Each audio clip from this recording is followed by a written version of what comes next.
Hello, welcome to the Horror of It All Movie Podcast. I'm Eric. Today I'm just going to go through some recommendations with you for the upcoming Vinegar Syndrome Black Friday sale. Um, I went onto their website. I got some different numbers. I'm not going to go too crazy. Some of these I've recommended before, like say on my top 40, Vinegar Syndrome, which you could check that out. And some of them I haven't really talked much about before. I'm going to start with the ones that are going out of print. Now, I picked a few that I'm actually a pretty big fan of. Um, One of them is, let's see, there is a little over 200 of these. When I checked before the website went down, that could vary a little bit. Don't answer the phone. It's a nice sleazy slasher with this weird, like, muscly guy. Um, I don't really. It's a gripping and suspenseful early slasher. Don't answer the phone, and the many of the don't things, kind of like on Grindhouse when they're referring to that with the don't. Well, there's a lot of don't ones, but this is a very good one, and you still get the slipcover. And there was only a little bit more than 200 of these, so this is an infamous slasher for me. Highly recommend it. The Amityville box set is not a box set anymore. It is separate now. All of these are pretty high in numbers. Well, I shouldn't say pretty high in numbers, but the lowest one is ironically the one that I recommend the most because I think it's the best one in the box set. Amityville, It's About Time, 1992. It's basically about a family that gets this like old grandfather type clock, and it basically possesses these. It's a haunted clock, for instance, and it kills people in various different ways. Not the clock itself, but like the entity that is the clock, if that makes sense. This was a big rental store one for me. I think I actually ended up with the tape that I used to rent all the time. But for all of these, I actually recommend all of these. My least favorite one of the box sets is probably A New Generation, personally. This one's about a haunted mirror. This is a haunted objects box set. But I think I'm going to rewatch it because I remember liking it much more when I was younger. There's also Amityville Dollhouse. Amityville 4: The Evil Escapes, another pretty good one. That one has Patty Duke in it. But yeah, the Cursed Objects Amityville boxes. But I don't know how much this one's gone down. If that sounds interesting to you, it's very 90s horror, like early 90s horror. And the kills are some pretty interesting kills, so I highly recommend this one. I highly recommend all of them, but this is the one that's pretty much gone. And when it's gone, it's out of print. So, there's those. Got a couple more of the ones for the going out of print. We have Disconnected, which has been with them for a while. This is 199. 2017, so 6 years. It seems like it's been longer. This does not have a slip. Kind of like I said, it doesn't have the box with the Amityville one. This is a very interesting movie. It's basically about this girl that keeps getting these mysterious, haunting phone calls, leading to a brutal and unsettling finale. There's not a whole lot to it, but what do they call it? A psychotic slasher is murdering women with the police powerless to stop him. But then Alicia meets kind and nerdy Franklin. Will he be the one that she's been searching for, or will he have dark secrets to destroy their newfound happiness? Disconnected. I highly recommend this. I'm surprised more people don't talk about it, to be perfectly honest with you. It's also done by the same people who did Psychos in Love. It's definitely way different in tone than Psychos in Love. Psychos in Love is like fun and light and silly. Well, not light, but like, yeah, if you've seen it, you know. Disconnected is definitely different, but by the same people. Again, it doesn't have the slip, but it is going out of print. And I'm going to stop saying everything doesn't have a slip. If it has a slip, I will tell you. That's the easiest way. I think that's how I wrote it. So, we got Sudden Fury. another one that has been with him for a little while. What is this? Maybe 2018. Basically, it's a riveting and criminally underseen Hitchcockian thriller. Basically about this guy that tries to help this woman, and he ends up becoming like more of the suspect, or as it says on the front, he tried to save a woman's life and suddenly became the victim. But this is what you would get. Highly recommend it. I'm surprised it's still there. It's definitely one that seems like it's just under people's radar. This one I hear mixed things about. I've always liked it ever since I was a kid, and it is The Hearse. Just a chilling blend of supernatural horror and romantic mystery. Got Joseph Cotton is in it. He's not the main star, but this woman is basically being haunted by this hearse, and the guy that is driving it. And I don't want to give too much away. The slipcover's cool. I'm not sure if you can still get this from the club. I didn't actually get this one originally for some reason, but thankfully I was able to get it through the club with points. But this is a really good one. This is a very like 79 80s type feel of a movie too, with a definitely supernatural touch to it. I love that slipcover. If you can still find it, cool. But it is going out of print without the slipcover. Alright, so that's the out of print stuff. I'm going to go with a couple that are more recent that will be on sale for the first time. Biozombie. I just watched it for the first time this weekend. You will not get this, and I don't remember if I wrote... It does still have the slip, I guess. This is the slip. This is what I got because I'm a subscriber. So anybody that's a subscriber, there's this cool little extra box. But Biozombie is a lot of fun. It's like a Hong Kong zombie movie mixed with just a bit of silliness and like coming of age stuff in a way, like mixed in there. I'm not saying that's what it is, but yeah, it's kind of like a Hong Kong answer to like Dawn of the Dead, and then mix it up a little bit with silliness. Like you see a faucet in the back of that zombie's head. That zombies are interesting, the characters are weird, but it's it was a blast, and I loved it. And as soon as I watched it, I told my oldest son about it, and he watched it and loved it too. So I highly recommend that. If you haven't heard about it, you can check out a trailer, I believe, on the Vinegar Syndrome thing, yeah, YouTube. But yeah, Biozombie. I'll stop showing this so people don't get jealous or whatever. But Biozombie, lots of fun. Definitely a fun one. Another newer one, the infamous one from last Black Friday, with people, and the slipcover that people didn't get, and they did it for the first time. We'll probably get another slipcover. That's what people are guessing. If you did the April Fool's the April 1st thing and donated, that's what people did with the Invisible Maniac, I believe. But I did not do that, so I did not get it. But this is Invisible Maniac right here. I believe this still... Yep, this still has the slip. This was just a fun one. It's also in 4K. It's basically like a very sleazy, silly, Invisible Man, perverted Invisible Man type movie. Directed by... oh my god, why am I blanking? Adam Rifkin, who also directed Psycho Cop Returns for them, but he also did like Detroit Rock City, and he did The Chase. He also was one of the partner labels. It was Adam Rifkin. What is it? Adam Rifkin Film Festival. It was all his old short films that he made as like a kid, all the way up till before he made like full-on films like this. But yeah, I just have fun with this. It's a silly good time. Don't take it seriously or anything, but Invisible Maniac.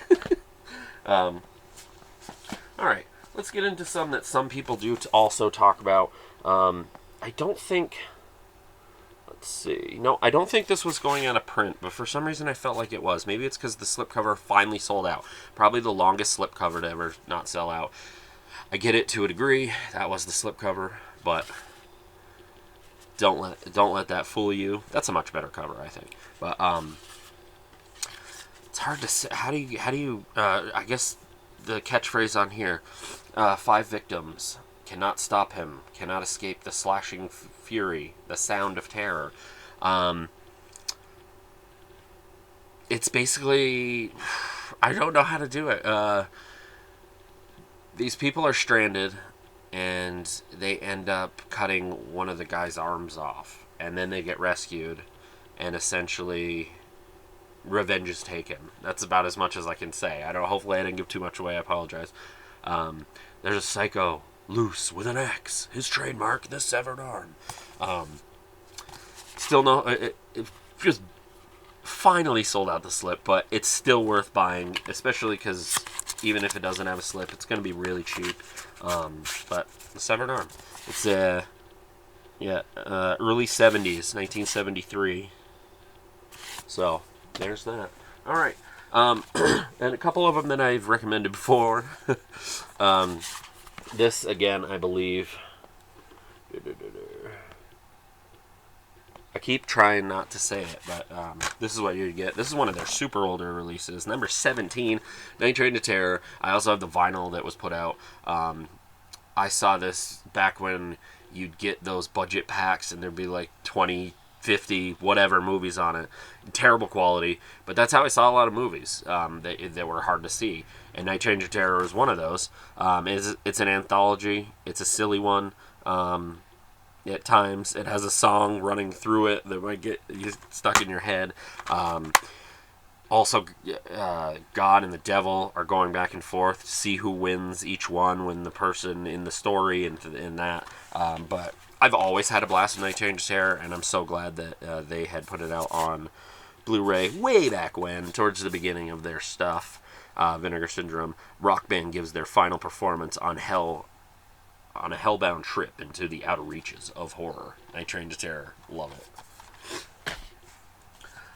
This is an interesting one. This is a Spanish movie, but it also has English subtitles, in case you were curious about that. A fiendishly perverse blend of sleazy sex, gory violence, and, well, Satan. Also from the producer... Let's see, Spanish horror auteur Juan Piquer Simon, of Pieces fame. He produced this.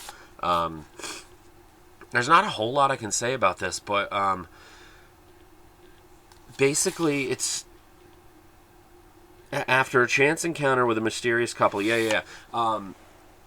They're driving, and this guy sees this other guy and they're both with their significant others, and the guy's like, he insists he went to college with him and all this stuff, and he's like, I don't remember this guy, but they still go to his house, well, kind of a mansion, and as time goes on and they start seeing things when they wake up that they shouldn't be seeing, and there's some satanic culty stuff going on.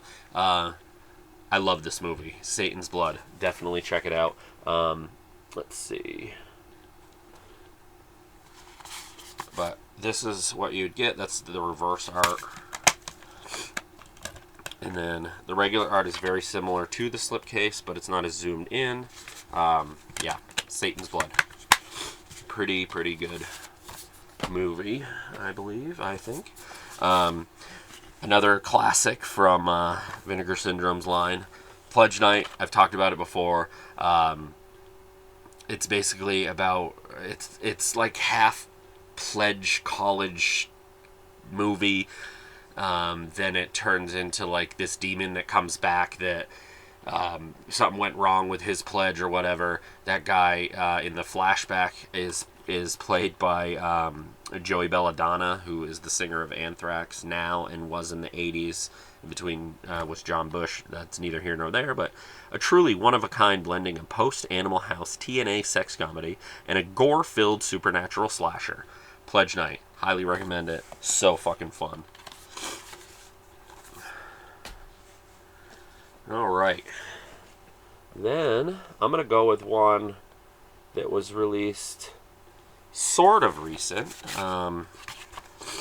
This one, I don't remember if it has the slip or not. I feel like it might not because I didn't write it down. But The Incredible Melting Man. If you were on the fence because, say, you had an older release and whatever, but you really like the movie, I highly recommend it because it's one of the best looking 4Ks that I've seen of an older movie like this, 1977. You can kind of guess by the title of what it's about. There is more to it than that, but I don't want to give too much away. But The Incredible Melting Man, an amazing looking 4K and a really, really good movie in my opinion. All right. Let me show you a couple that also are going to be on sale right ready for Christmas. An older title, Christmas Evil, one of my absolute favorites, basically about this guy that devolves into madness and believes he is Santa Claus. And Don't Open Till Christmas, which was released, I believe, last year. Pretty great British slasher, basically about this guy who kills people in Santa Claus suits. It's not a Santa Claus killer, it's the people in Santa Claus suits. But it's super sleazy. But Don't Open Till Christmas, Christmas Evil. Great double feature for the upcoming holidays. One that never gets talked about still, and I think maybe it gets foreshadowed by its title. I don't know. It didn't get talked about before either. Is Grave Robbers. It's an older title, so this one I highly recommend it. I love this movie. I've watched it multiple times. Darkly humorous and vaguely supernatural story of necrophilia. Grave Robbers is a gruesome black comedy about the meaning of love, lust, after death. Yeah, I don't want to give too much away of this either, and sorry about the glare. I hate that. I'll just show it on here. It's fine. Just assume, unless I say that there's a slipcover still, then, if that means something for you. If it doesn't, great, but Grave Robbers. That's what you're looking for right there. The reverse is basically the same as the slip, but I can't believe I don't hear anybody talking. Maybe I'm on my own island. I am with some stuff. I admit it. On Letterboxd, half the time it's one way or the other, and I'm one way. The others are the other way. But other times we agree. Same thing. I think probably a lot of us feel that way. But Grave Robbers, I highly recommend it, and I will continue to recommend it. Quite possibly still my favorite Vinegar Syndrome of all time. Fade to Black, one of my all-time favorite movies. Top 10 favorite horror movie, probably. Eric Binford lives for the movies. Sometimes he kills for them, too. I bought both of these. They're not different. They just had two different slips. You'll get it like this now. But it's 1,000,000% worth it just like this. This guy just loves movies so much that they start to essentially kind of take over his world, and he's not really in the real world in his head anymore, and the kills are played out like certain movies, like scenes and stuff like that. Such a great fucking movie. Fade to Black, Dennis Christopher. Yeah, just wow. I love this movie. Highly recommend it. Definitely should check it out. I have a few more. This is another one that you don't hear a lot about. It is an older release, so that could be partially why. Blue Vengeance. Kind of, I don't know, a mashup of horror and action film. That's basically the best way to describe it. And it's pretty low budget. It has gory killings. What is it? What else is it? Drug-addicted underground rock club scenes and corrupt police procedure that's set in the gritty world of late 80s New York. I mean, what else do you need to know? Blue Vengeance is so fucking good, and it's another older one that I guess gets foreshadowed by the newer great releases, and it happens. But I like to call back to these as a reminder especially at sales. Go back. Go when the stuff comes up. A lot of times I have basically everything, so I still go through it just in case. But excuse me. But I go all the way to the last number, and I look at stuff backwards because there's so much old stuff that just gets foreshadowed, and this is a great example, just as some of the other ones that I've mentioned. But Blue Vengeance. These ones will be on sale for the first time. I believe Freeway came out last Black Friday, and Freeway 2 came out at the beginning of the year. Sorry about the glare because of my slip protectors. I don't do these on a lot of them, but I do them on the special ones. So this is one of the greatest movies I've ever seen. If you like just fucked up shit, and it's basically like about a girl who her life is shit, and she ends up getting a ride from this guy on the freeway who happens to be a serial killer. And Freeway 2 is even more weird and fucked up, and it has Natasha Lyonne in it. This one has Reese Witherspoon and who else was it? I'm blanking on his name here. Hold on a second. And these are both 4Ks too, by the way. So that's what is his name? I can't believe I'm blanking it. Somebody's yelling at the screen at me. Let's see, Reese Witherspoon, Kiefer Sutherland. My goodness. Just they're just a trip. And like I said, I think Freeway 2 is just as good, but more fucked up, if it's possible. But they're also callbacks to like fairy tales, but like a fucked up adult version. Like this would be Little Red Riding Hood, and this would be Hansel and Gretel. But I highly recommend both of these. I believe they both still have the slips too. So if that is your thing, that's a big thing. All right, I only have 2 left here, and then I'll let you go. I'll make sure to try to put some kind of link to my other stuff too. If I forget, I'm sorry. I'm just super busy right now, but I wanted to get this uploaded. An Umberto Lenzi classic that maybe some people wouldn't consider a classic, I guess. But I definitely love this movie. Hitcher in the Dark.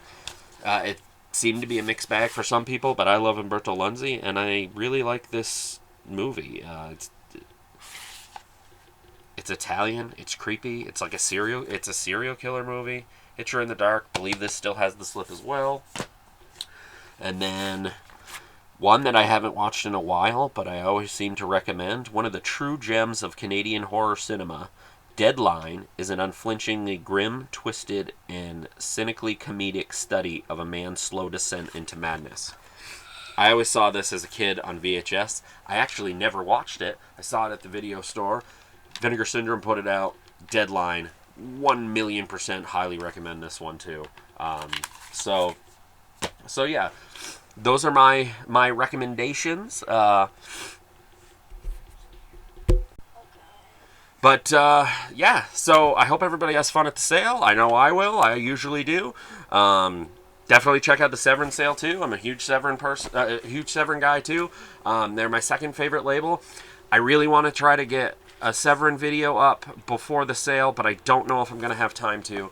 But I definitely encourage you to maybe check out some of my other videos that I talk about some Severin stuff. But yeah, I will try to remember links, like I said, with this. But if I don't, I apologize. Just look on my page. I don't have that much stuff to go through. But I do have a Vinegar Syndrome folder.